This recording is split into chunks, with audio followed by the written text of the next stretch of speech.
ज्योतिष दीप चैनल के माध्यम से आप ज्योतिष का बड़ा गहन और रोचक, मन को लुभाने वाला ज्ञान अर्जन कर रहे हैं। उस ज्ञान अर्जन में ज्योतिष के अंदर हम ग्रह, भाव, राशि और अन्य अंगों का, तथ्यों का वर्णन काफी लंबे समय से कर रहे हैं और करते रहेंगे। उनमें आप देखते हैं कि सबसे प्रधान ग्रह हमारा सूर्य है, जिसके आधार पर जिस समय जन्म होता है तो जन्म के समय पर जो राशि या लगन बनती है उसे हम लगन कुंडली के नाम से पुकारते हैं, और जिस राशि में चंद्रमा होता है उसे चंद्र राशि कहते हैं। और उस चंद्र राशि को यदि हम प्रथम भाव में रख करके चंद्र कुंडली बनाते हैं, इसी प्रकार से सूर्य जिस राशि में स्थित होता है उस सूर्य को, सूर्य की राशि और सूर्य को फर्स्ट हाउस में रख करके सूर्य कुंडली का निर्माण करते हैं। और सूर्य से बनने वाले जो योग होते हैं वे सूर्य योग कहलाते हैं। और उन सूर्य के योगों से जातक अपने जीवन में जो लाभ प्राप्त करता है, उन योगों का फल प्राप्त करता है, वह अपने में अद्भुत होते हैं। इस प्रकार से सूर्य से 3 योग बनते हैं जो हमारे ज्योतिष विद्या में विद्वानों के द्वारा और ज्योतिष के मनुष्यों के द्वारा स्थापित किए गए हैं, बताए गए हैं। पहला योग है वेसी, अर्थात जब सूर्य किसी भी भाव में बैठता है उससे सेकंड हाउस में यदि कोई ग्रह होता है तो वेसी योग कहलाता है। दूसरा होता है वासी, सूर्य से द्वादश भाव में अर्थात सूर्य से 12th हाउस में चंद्रमा को छोड़ करके कोई ग्रह होता है तो वह वासी योग कहलाता है। इसी प्रकार से सूर्य से सेकंड हाउस और 12th हाउस में चंद्रमा को छोड़ करके दोनों तरफ यदि ग्रह होते हैं तो उभयचारी योग कहलाता है। इस प्रकार से हम 3 योगों का मनन अध्ययन करेंगे। इसमें पहला योग वेसी योग, सूर्य से सेकंड हाउस में चंद्रमा को छोड़ करके यदि कोई ग्रह होगा तो वेसी योग कहलाएगा। यदि सूर्य से सेकंड हाउस में गुरु होगा तो ऐसा जातक धन संचय करने वाला, विद्वान और मित्रों से युक्त होता है। ऐसा जातक धन का संचय करने वाला, अपने जीवन काल में अनेक विद्याओं से विद्वता प्राप्त करने वाला और अनेक अच्छे मित्रों का सहयोगी, मित्रों से मित्रता का भाव रखने वाला होगा। यदि सूर्य से सेकंड हाउस में शुक्र होता है, शुक्र से वेसी योग बनता है, तो ऐसा जातक अपने जीवन काल में भीरू, डरपोक, काम करने में परेशान, कोई भी कार्य को सरलता पूर्वक नहीं कर पाता है और वह अपने कार्य को जिम्मेदारी के साथ में भी पूर्ण नहीं करता है। किसी भी कार्य को करता है और बीच में अधूरे ही उसको छोड़ देता है। यह वेशी योग का प्रभाव शुक्र के साथ में होता है। इसलिए ऐसे जातक जो शुक्र से वेशी योग बनाते हैं वो सदैव अपने जीवन काल में पराधीन होते हैं। और पराधीन के विषय में कहा गया है कि पराधीन सपनेव सुख नहीं। पराधीन व्यक्ति को स्वप्न में भी सुख की प्राप्ति नहीं होती है।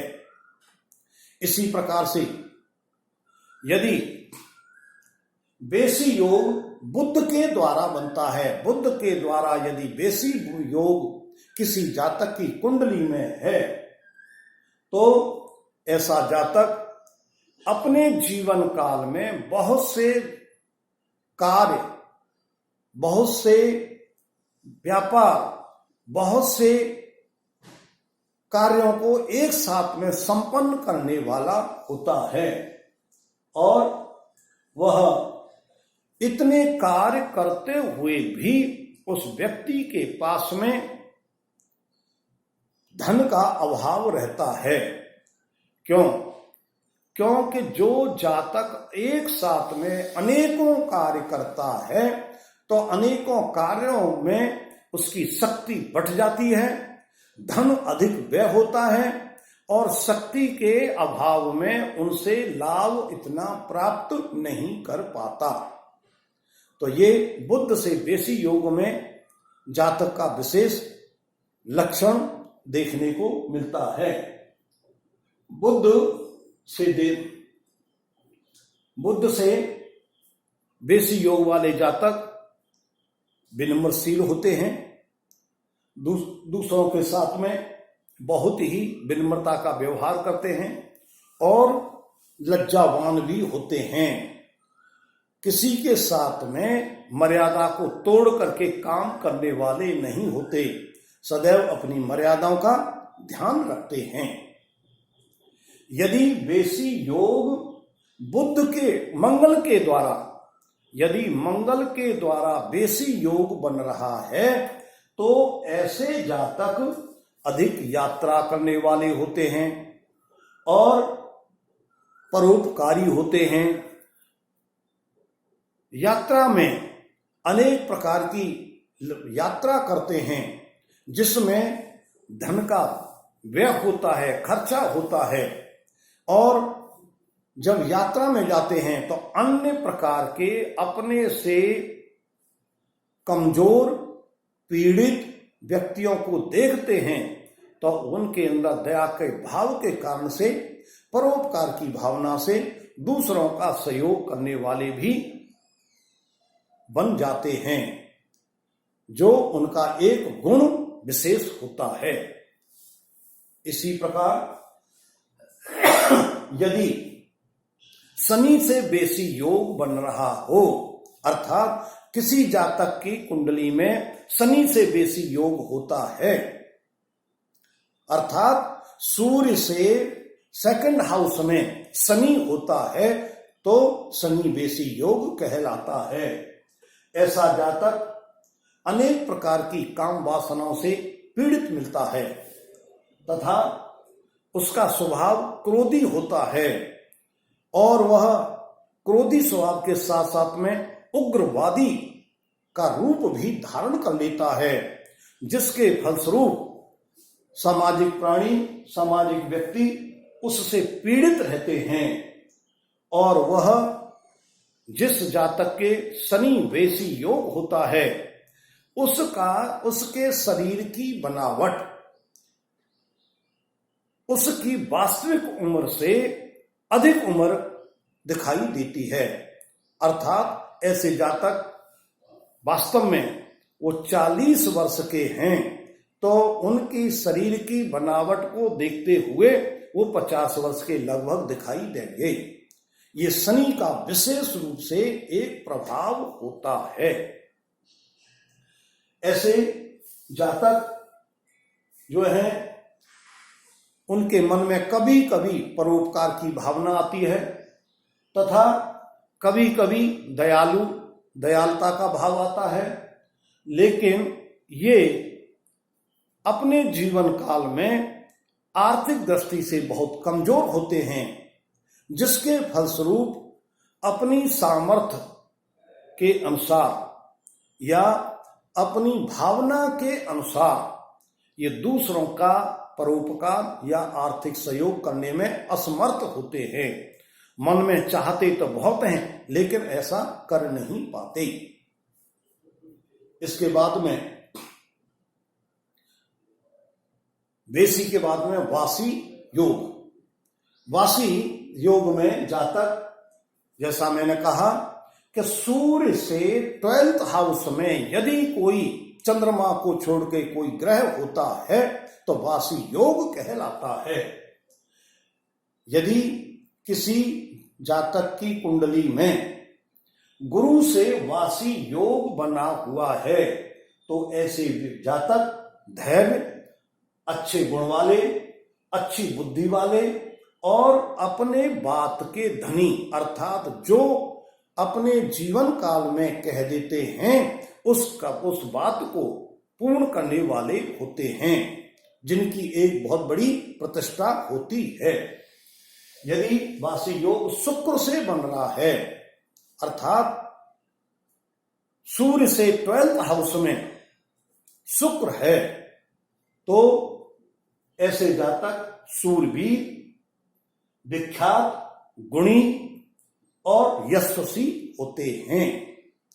यदि सूर्य से 12th हाउस में बुध है और बुध से वासी योग बन रहा है तो ऐसे जातक प्रिय भाषण, अच्छे भाषण बोलने वाले, अच्छे वक्ता और दूसरों पर अपना प्रभाव जमाने वाले, इनका शरीर देखने में बहुत ही सुंदर लगता है। इनके चेहरे की बनावट व लौंछक बहुत ही आकर्षक होती है तथा दूसरों की बात को ये मानने वाले होते हैं, अर्थात अपनी जिद के नहीं चलाते, दूसरों से परामर्श लेते हैं और उस परामर्श का ये लाभ प्राप्त करते हैं। यदि मंगल से वासी योग बन रहा हो, अर्थात सूर्य से 12th हाउस में मंगल हो चंद्रमा को छोड़कर, तो ऐसे जातक युद्ध में नाम कमाने वाले, अर्थात इनका पराक्रम बहुत ही प्रबल होता है और ये युद्ध लड़ाई झगड़े में प्रसिद्ध हो जाते हैं तथा अपने बलबूते पर प्रत्येक कार्य को पूर्ण करने वाले होते हैं। ये कदाप पराधीन नहीं होते, स्वावलंबी अधिक होते हैं।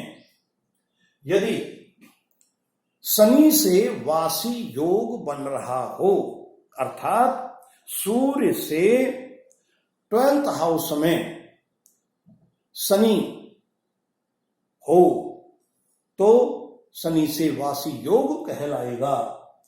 ऐसे जातक व्यापारी होते हैं, अनेक प्रकार के व्यापार करते हैं और उस व्यापार से लाभ प्राप्त करते हैं तथा स्वभाव से कुछ दुष्ट या कुटिल स्वभाव के होते हैं। ये इनको अपना स्वार्थ अधिक सिद्ध करना होता है, दूसरों की परिस्थिति और मजबूरियों को ये नहीं देखते तथा दूसरों के धन से अपना काम निकालने वाले होते हैं, अपने कार्यों की सिद्धि करने वाले होते हैं। और ऐसे जातकों के अंदर विशेष रूप से जो शनि से वासी योग बनता है, शनि वासी योग वाले जातक विशेष रूप से अपने गुरु के से द्वेष रखते हैं, ईर्ष्या रखते हैं और उनकी आलोचना करते हैं। जब भी कोई जातक आपको अपने गुरु की आलोचना करता हुआ मिले तो आप तुरंत समझ जाएंगे कि ये इस व्यक्ति की जन्म कुंडली में सूर्य से 12th हाउस में शनि निश्चित है, जो गुरुद्रोही का व्यवहार कर रहा है। तथा ऐसे जातक निर्लज्ज होते हैं, उनको कोई भी कार्य कर देते हैं तो उसकी लज्जा का अनुभव नहीं होता और वह अपने जीवन काल में सदैव असफल ही रहते हैं। इस प्रकार से हमारे वेशी और वासी 2 योग हुए। तीसरा योग है उभयचारी, अर्थात सूर्य से 2nd हाउस और सूर्य से 12th हाउस में यदि दोनों तरफ चंद्रमा को छोड़ करके दोनों तरफ कोई ग्रह होते हैं तो उभयचारी योग कहलाता है। उभयचारी योग वाला जातक बहुत ही सहनशील, सज्जन, सम शरीर वाला, उसके शरीर के अंगों की बनावट समान रूप से होती है, कोई अंग छोटा या बड़ा नहीं होता। ऐसे जातक स्थिर बुद्धि वाले होते हैं, जो मन में दृढ़ता रखते हैं, उस कार्य को उसी के अनुरूप संपूर्ण करते हैं और फल की प्राप्ति करते हैं। क्षण क्षण में अपने मन, सिद्धांत और सूत्रों को बदलते नहीं। तथा ऐसे जातक उभयचारी योग के जातक अपने भाइयों को सहयोग देने वाले, उनका पालन पोषण करने वाले, उनकी शिक्षा दीक्षा को पूर्ण कराने वाले तथा उनको जीवन में अपने सहयोग के माध्यम से नौकरी दिलाने वाले, उनके जीवन में अपने सहयोग से उनके व्यापार में सहयोग देने वाले होते हैं, जिससे उनके भाई उनके प्रति सद्भावना रखते हैं और वह अपने जीवन को सौभाग्यशाली मानते हैं। ऐसे जातक प्राय राजा के समान होते हैं, अर्थात सभी प्रकार की सुख सुविधाओं को प्राप्त करने वाले होते हैं। तथा ऐसे जातकों के अंदर नित्य प्रति उत्साह का एक उत्तरोत्तर रूप देखने को मिलता है। वह अपने उत्साह के माध्यम से अपने दैनिक जीवन कार्यों को बड़े उत्तरोत्तर उत्साह के साथ में पूर्ण करने वाले होते हैं। वह अपने जीवन में प्रसन्नचित रहते हैं तथा सभी प्रकार के भोगों को भोगने वाले होते हैं, अर्थात वह अपने जीवन में अनेक प्रकार के कार्य करके और संसार के जितने सुख हैं उन सुखों को प्राप्त करने वाले होते हैं और उनसे वह प्रसन्नचित रहते हैं। इस प्रकार से उनका जीवन बहुत ही सुखमय होता है, लाभकारी होता है और इस लाभ के ज्ञान को यदि आप इस ज्योतिष दीप चैनल के माध्यम से लगातार प्राप्त करते रहेंगे और कर रहे हैं तो आप इसको ज्योतिष दीप चैनल का उपभोग करते हुए, उपयोग करते हुए, सब्सक्राइब करते हुए सदैव आप कल्याणकारी रहेंगे और इस वीडियो को आप ध्यान से देखते हुए, शेयर करते हुए स्वयं लाभकारी और दूसरों का कल्याण करने वाले होंगे। कल्याणम अस्तु।